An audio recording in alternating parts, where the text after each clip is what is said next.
Welcome back, everyone. I'm sitting in the GMC Canyon, specifically the AT4 trim level. I'm going to be showing you how to operate / use your heads-up display. Right there in the depth of it all, you have your heads-up display, and of course we got a stellar looking AT4 Acadia as well. But we're going to go ahead and hop right over here to our infotainment screen to control everything. Now you have this little truck up here, which is a quick key to it. But say you don't have that truck, so you customize it, you move it somewhere. You also have controls on the screen as well. Now we're gonna go ahead and click heads-up display. Not many options now. They've extremely simplified it, but I'm gonna click this power button and it's gonna go ahead and turn the heads-up display off. And I click the power button again and it turns it right back on.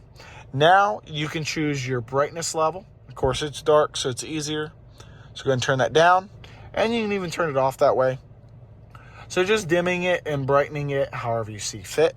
Then you have your second option, your height. So we can change the height of it. And of course, you'll need to move your head, being able to see wherever you're at to be able to see it properly. Now we have rotation.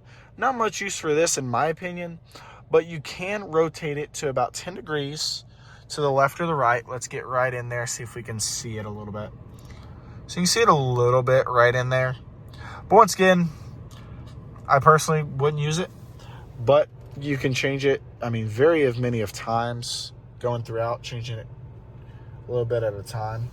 But pretty easy, and of course, that's going to be how you're going to be able to use your heads-up display inside of your GMC Canyon. I want to say thank you all again for watching. I'll see you all in the next one.